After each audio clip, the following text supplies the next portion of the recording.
আল্লাহ।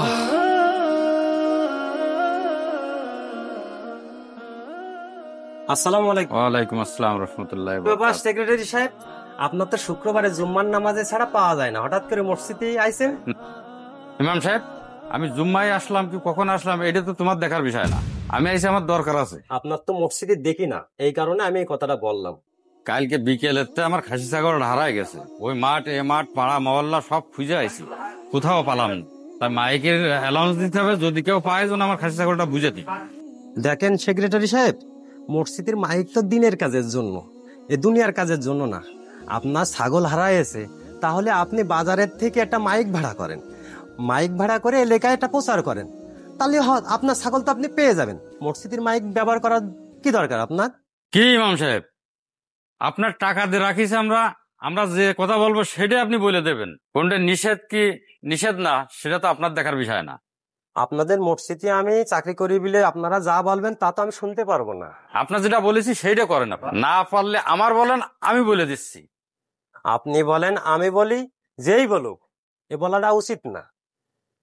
যত সব আপনার বলা লাগবে না, আমিই যাচ্ছি। সম্মানিত এলাকাবাসী, আমি মসজিদের সেক্রেটারি বলছি। আমার একটা লাল রঙের খাসি ছাগল কাল থেকে পাচ্ছি না। কেউ যদি পায়ে থাকেন আমার সাথে যোগাযোগ করবেন।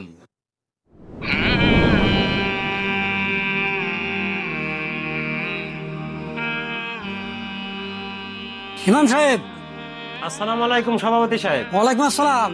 কি ব্যাপার সভাপতি সাহেব, হঠাৎ করে মসজিদে? আসলাম তো এক বিপদে পড়ে।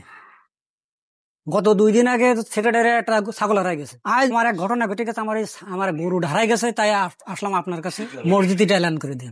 সেক্রেটারি সাহেবেরও বললাম আর আপনারও বলতেছি, মসজিদের মাইক তো দুনিয়া কাজের জন্য না, আখেরাতের কাজের জন্য, আর মানুষের আজান দিয়ে ডাকার জন্য। এই ছাগল গরু খোঁজার জন্য তো মসজিদের মাইক না।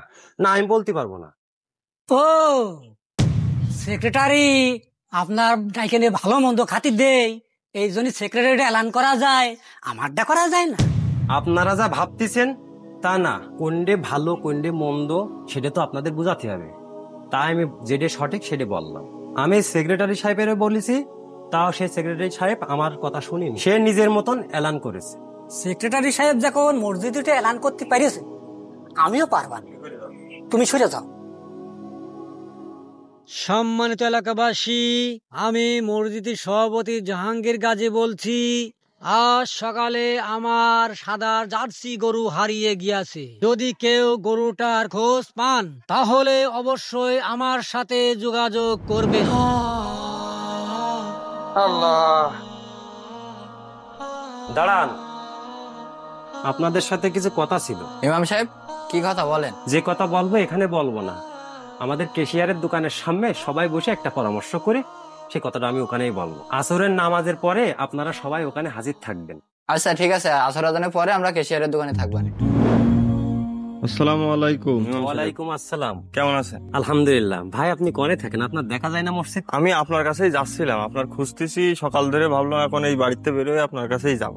তো আপনার সাথে পথেই দেখা হয়ে গেল। আল্লাহরও কি ইচ্ছা। কি বিষয় বলেন? ভাইপোরটা আছে তো জানেন, মোটামুটি 5 বছর বয়স হয়ে গেছে। ওর আছে যে মুসলমানের একটা আয়োজন করতেছি, পুরো গ্রামের লোকজন আমরা দাওয়াত দিয়ে খাওয়াবো। এখন বড় ভাই তো মনে করেন যে বাইরে থাকে, বিদেশে, দায়িত্ব আমার উপরেই। তাই আপনার কাছে যাচ্ছিলাম যে আমার তো বাড়ি বাড়ি যে বলা সম্ভব না, ভাবলাম যে আপনার সাথে যে মসজিদে যে যাতে একটু এলান করে দেন আমাদের বিষয়টা। ভাই, আমি তো বলতে বলতে পাগল হয়ে গেলাম। আমি কয়জনের বুঝাবো? সেক্রেটারি সাহেবের বুঝাইছি, সভাপতি সাহেবের বুঝাইছি, এখন আবার আপনি বলতেছেন। এটা তো মসজিদের মাইকে এসব কথা বলা ঠিক না। আপনি কিরাম বারণ করেছেন হুজুর? সেক্রেটারি ছাগল হারাইলো, এলান করলো 2 দিন আগে, আজকে আবার সকালবেলা এলান করলো যে সভাপতি সাহেবের গরু হারাই গেছে। কিরকম বারণ করেছেন যে তারা নিজেরাই এলান করতেছে, আর আমি এলান করতে বললাম, আর আমার সময় আপনি এসে বারণ করতেছেন, তাহলে এটা হইলো বলেন? দেখেন জুয়েল ভাই, আপনারা যা ভাবছেন না সেটা না, ইসলামের বিধানে এটা নেই, আর এটা বলতে নেই মসজিদে। এটা আপনার যদি প্রয়োজন হয় তাহলে আপনি বাড়ি বাড়ি বলেন, না একটা মাইক ভাড়া করে এলাকায় বাসি বলেন। এটা মসজিদের মাইকে এসব বলা যাবে না। সবই তো বুঝলাম হুজুর, কিন্তু ওই যে সেক্রেটারি সাহেব, তারপরে সভাপতি সাহেব, তারা এলান করলো, আরো মসজিদি করতেছে, এগুলো তো তাহলে সবাই ভুল। তাহলে এই বিষয়গুলো তো মানুষের বলতে হবে।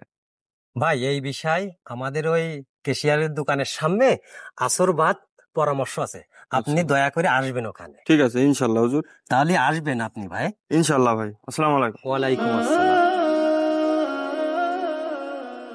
সভাপতি সাহেব, হুজুর আমাদের সবার আসতে বললো, তো হুজুর এখনো আসলো না, কি করতেছে হুজুর? হ্যাঁ, নামাজ পড়ে আছে, মসজিদ বন্ধ করে তো আসবে, তো সময় তো লাগবে, বসো, চলে আসবে। আচ্ছা ঠিক আছে। সেক্রেটারি এখনো তো আসেনি। তাই তো দেখতেছি, হুজুর বললো তাড়াতাড়ি আসার কথা, মানে আসরের নামাজ পড়ে চলে এই আসার এখনই কথা। চলে আসবেন, এখনই চলে আসবেন। আচ্ছা ঠিক আছে। আসসালামু আলাইকুম। ওয়ালাইকুম আসসালাম। কেমন আছেন সবাই? আলহামদুলিল্লাহ। বলছি আপনার আসতে এত দেরি হলো? আসলাম নামাজ কালাম করে, একটু বাড়িতেও ঘুরে আসলাম একবারে। হ্যাঁ ঠিক আছে। হুজুর কই? হুজুর আসেনি এখনো? ওই তো হুজুর যে নামাজ পড়ালো, পড়ায় মসজিদ গুছায়, তারপর তো আসবে, একটু বসেন। আপনারা মুরব্বীরা রয়েছেন, হুজুর কি কারণে তরফ দেশে আপনারা কি জানেন? বিষয়টা আসলে আমিও বুঝলাম না, তবে নিশ্চয়ই কোনো কারণ আছে হয়তো, বা তার জন্য আমাদের এক জায়গায় বসতে বলেছে। ওই তো হুজুর চলে আসে। আসসালামু আলাইকুম। ওয়ালাইকুম আসসালাম। রহমতুল্লাহ। আইছেন? হ্যাঁ আসলাম। বসেন বসেন। কেশার সাহেব, হুজুরের একটা চা দেন। ইমাম সাহেব, কি বিষয় আমাদের সকলকে একসাথে তলব করলেন? সভাপতি সাহেব, সবাইকে ডাকেছি, নিশ্চয়ই কোনো একটা কারণ আছে।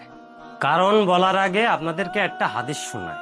আমাদের প্রিয় নবী সাল্লাল্লাহু আলাইহি সাল্লাম বলেছে, তোমাদের ভিতরে যে ব্যক্তি তার হারানো বস্তু খোঁজার জন্য মসজিদে এলান করে, তোমরা তার জন্য উল্টো বদদুয়া করবে, যেন তার জিনিসটা খুঁজে না পায়। কারণ মসজিদ দুনিয়াবি কাজের জন্য ব্যবহার করা নিষিদ্ধ। এই জিনিসটা আমি মসজিদে আপনাদের বোঝাতে পারিনি, তাই ওই কারণে সবাইকে এক জায়গায় করেছি। এখন কি আপনাদের কোনো সন্দেহ আছে? হুজুর, আসলে আমরা না জানে না বুঝে আপনার কতই না প্রেসার দিছি, যেটা করা যাবে না মসজিদে সেটাও আমরা করেছি জোর করে। এই জন্যই হাদিস কোরআন জানা আমাদের সকলের উচিত। আপনি আমার ভুল ত্রুটি মাফ করে দিয়েন, অনেক বড় অন্যায় করে ফেলেছি হুজুর। হুজুর, সেক্রেটারি সাহেব ঠিকই বলেছে, আমরা না জেনে না বুঝে আপনার অনেক কত কথা বলেছি। হাদিস কোরআন সম্পর্কে আমাদের কোনো ধারণাই নেই, যার কারণে আমরা বিভিন্ন সময় আলেমদের মর্যাদা দিতে আমরা জানি। আমার মাফ করবেন। আর দেখা যাচ্ছে কি, আমরা মনে করেন বাধ্য হয়ে নামাজ পড়তেছি, আমরা অরিজিনাল নামাজের যে মূল যে উদ্দেশ্য সেটা আমরা জানি। আপনারা আমাদের মুরব্বী, আপনারা মাপ চেয়ে আমার লজ্জা দেবেন না। আপনারা যে ভুল বুঝেছেন এটাই অনেক, এই ভুল আর দ্বিতীয়বার আপনারা করবেন না। যাই হোক, আপনি আমাদের আজকে চোখ খুলে দিয়েছেন। হাদিস না জানার কারণে আমরা সবাই ভুল করেছি। তা আপনার কাছে আমাদের একটাই আবেদন, আমি মনে করি প্রত্যেকটা মসজিদই এই উদ্যোগটা নেওয়া উচিত। প্রতি ওয়াক্ত নামাজের শেষে মুসল্লিদের কিছু কিছু হাদিস শিক্ষা দেওয়া উচিত, যাতে এই ভ্রান্ত ধারণা দূর হয়ে যায়। হুজুর, সভাপতি সাহেব ঠিকই বলেছে, প্রতিটা মসজিদে এরকমই উদ্যোগ নেওয়া উচিত। অন্তত 5 ওয়াক্ত নামাজ শেষে 5-10 মিনিট কোরআন হাদিসের কথা, মূল্যবান কথাগুলো শুনে যাওয়া উচিত সবারই, যাতে এই ভ্রান্ত ধারণা যাতে আমাদের মধ্যে না আসে। আপনারা যে উদ্যোগটা নিয়েছেন খুবই ভালো। আমি প্রতি নামাজের ওয়াক্তের পরে আমি 10-15 মিনিট আপনাদেরকে সময় দেবো আর হাদিস শোনাবো। তা যাই হোক, আমি সবার কাছ থেকে বিদায় নিচ্ছি। মাগরিবের রক্ত হয়ে গেছে, আজান দিতে হবে, আপনারা মসজিদে আসেন। আমাদের সমাজে এরকম অনেক কুসংস্কার আছে যেটাকে আমরা জায়েজ বা হালাল মনে করে নিয়মিত পালন করে থাকি। ইসলাম ধর্ম কোনো মানব রচিত ধর্ম নয় যে নিজের খেয়াল খুশি মতো যেটা ইচ্ছা সেটা করতে পারবো। আমাদের সকলেরই হাদিস এবং কোরআনের পূর্ণ জ্ঞান নেওয়া উচিত। ভিডিওটি ভালো লাগলে অবশ্যই শেয়ার করে দিবেন এবং এরকম তথ্যবহুল ভিডিও আরও পেতে আমাদের চ্যানেলটি সাবস্ক্রাইব করবেন এবং ফেসবুক পেজটি ফলো করে আমাদের পাশেই থাকবেন। ধন্যবাদ।